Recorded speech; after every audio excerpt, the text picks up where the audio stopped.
Hello everyone, this is David, Fairly Secret Music. Today I'm doing a response video to Wargod60's thread on people showing bands that spell out the words heavy metal. So, first band I'm going to do is Hallows Eve, except for I want to specifically point out Hallows Eve's Monument. This is an awesome album. This is the main reason I have this 2-disc, I believe 3-album set. It looks like this. It's called History of Terror, but my favorite album on here is Monument. They're a pretty decent thrash band. They were nothing really to write home about, but I got it at a certain point in my life where I really enjoyed it. Tales of Terror is on here. So is Death and Insanity, which had the title track and a song called DIE, which stood for Death in Effect. And that was, I believe, on the River's Edge soundtrack, too. But Monument has a song called Speed Freak, Rot Gut, Painkiller, The Mighty Decibel. This album is awesome, and they even do a cover of Queen's Sheer Heart Attack, which is kind of silly, but at the same time I actually like it, and it's a cover song, and I normally don't like it. So these are the albums that come with this. You get a lot of liner notes with this one.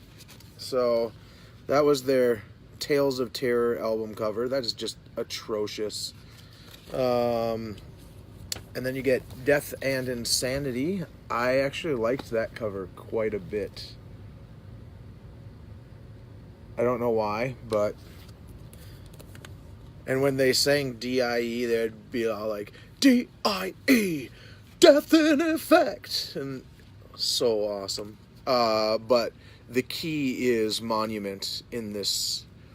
I believe the lyrics were, get me to the show on time, think I'm got to lose my mind, Speed Freak.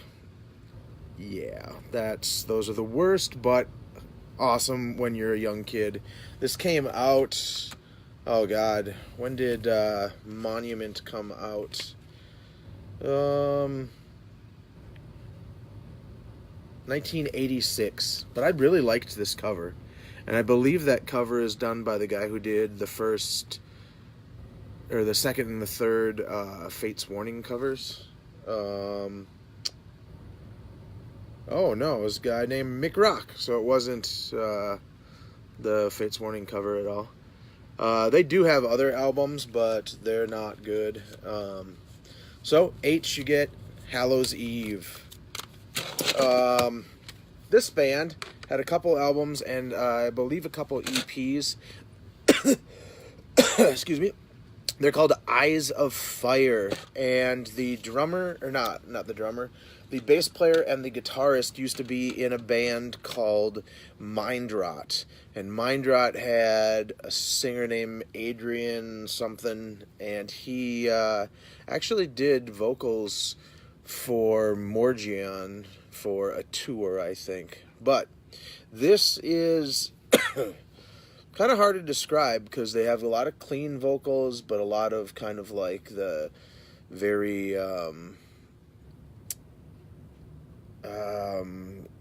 kind of yelly type vocals, but there's a lot of really soft portions of it. It's been a while since I listened to it, but Eyes of Fire. I know Metal Ron has showed other albums by this band. You can't see it very well, but it is Ahab. This is what I think is their best album. On the strength of the first song, Further South. Oh, wait. I can't remember if there's a... yeah, Further South.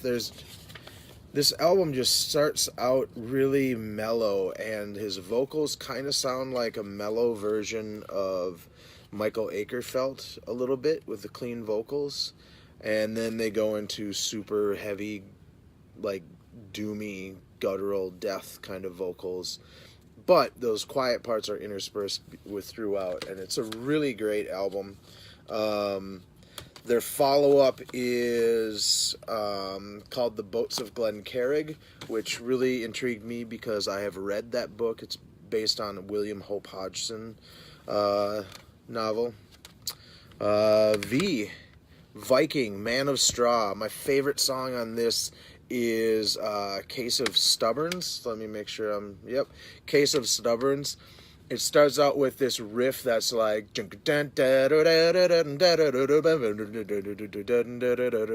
just gotta listen to it, and then he comes in with like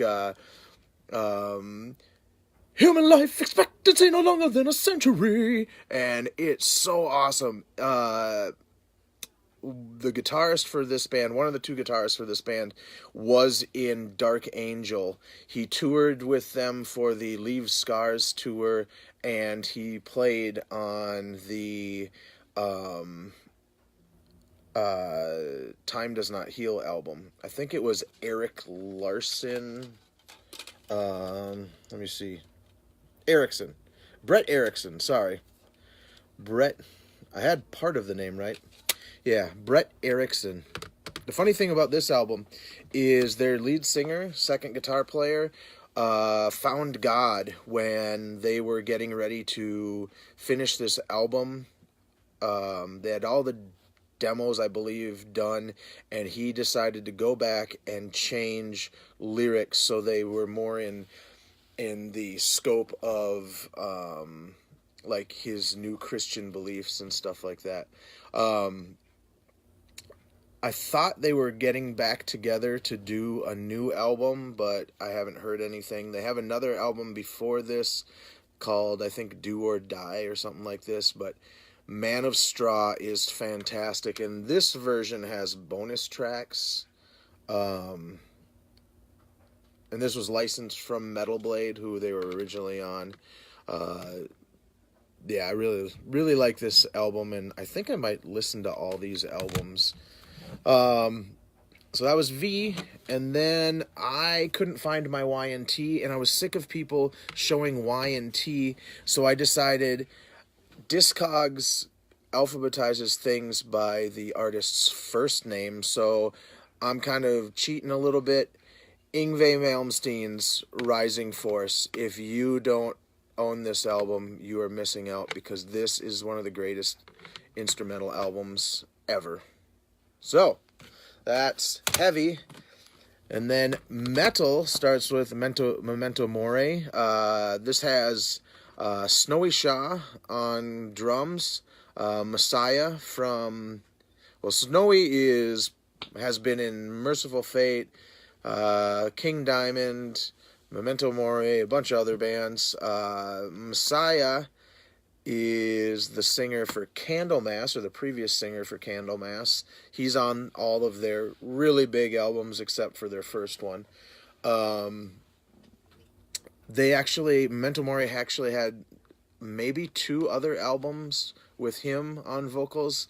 I think it was only one. I think it was called Rhymes and Lunacy. What is this one called? No, this is Rhymes and Lunacy.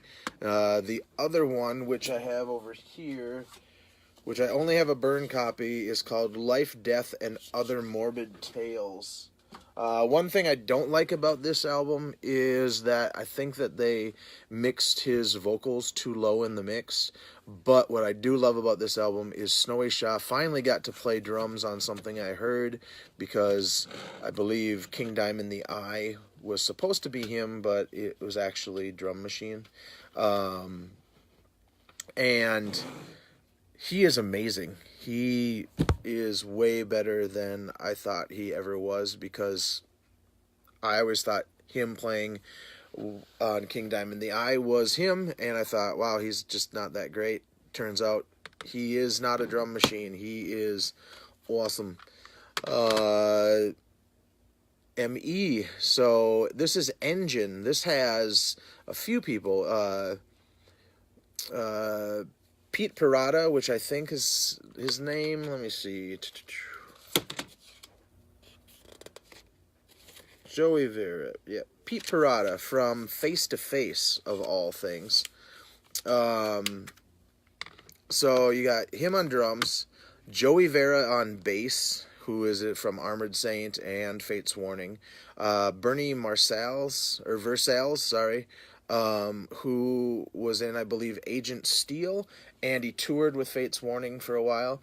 And the singer is Ray Alder from Fate's Warning. But if you are a fan, or not a fan of Fate's Warning, Metal Mickey, you might actually like Engine's first album, because it's not that high stuff, really, like I let you hear for, like, No Exit or whatever. I know you call them Fates Yawning, but this is just kind of more straight ahead, hard rock, and if you are interested, check out Monster or Falling Star from this album, because it doesn't sound like Fate's Warning at all. His voice is more of the lower stuff, because this was done in 1999, so he had gone away from the really high singing that he was doing on No Exit. And I guess I probably shouldn't have let you hear No Exit when I was letting you hear stuff. I should have let you hear some, like, mid-period stuff, because I think you might have liked that better. T, Twilight of the Gods. This is a supergroup of sorts.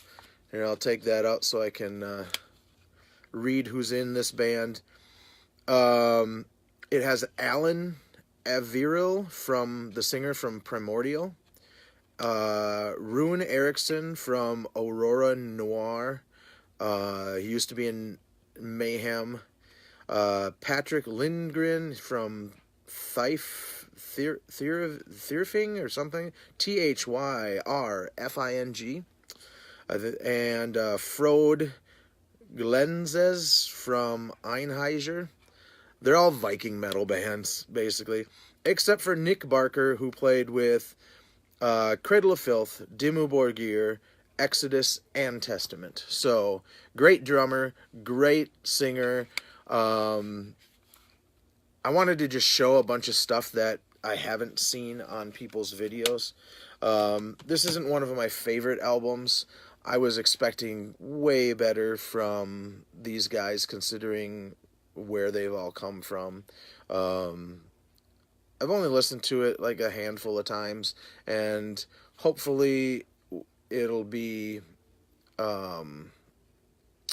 it'll just click with me the next time. But Twilight of the Gods, what's the album called? Fire on the Mountain. And it basically, you take the idea or the sound of primordial vocals and Viking metal type stuff, and that's what you got. Look at them. They all look so metal. So metal, standing on a shore. All right, that's T. And then we have A. This is Arcturus. This is kind of a weird black metal band. They started as a black metal band. They get really kind of proggy on this one and experimental. They have a guy named Garm who sings on this album, who is really good. The next follow-up album is better, but L'Inferno Masquerade, isn't that what it is? La Masquerade Infernale is the better of the two. And the cool thing is, like, right underneath on the on the tray in here, if you look, it says secret audio information can be found if sought. Well, this album has 7 tracks, but if you start it at the first track and then hit rewind, it'll go back like X amount of minutes, and there is a hidden track before track 1 on here. And it's very, very, very hard to describe. Just check them out. It's Arcturus, La Masquerade Inferno. So that is A. And last but not least, Lihuei, Desperate Measures. This is like if you took a band who used to be a hardcore band and gave them like a new love for metal, kind of thrashy, kind of groovy metal, kind of hardcore, and then had a guy that sounds very reminiscent of Ozzy Osbourne at his best. That's what you get with Lihuei. This is their second album. It is fantastic front to back. There's even a part in there where they kind of have this weird drum and vocal rap part. It's only like a 2-minute thing, but at one point the bass player starts playing the Barney Miller bump. But yeah, it's so awesome. If you are interested in hearing what they sound like, the song "The Future Ain't What It Used to Be" is a good indication of where you should go on that. Yeah, so that is heavy metal. And to recap, we have H, E, Hallows Eve, E, Eyes of Fire, A, Ahab, V, Viking, Yngwie Malmsteen, I cheated, yes. Memento Mori, Engine, Twilight of the Gods, Arcturus, and Lihuei. So, thanks for watching. Maybe I found you something, your favorite new band.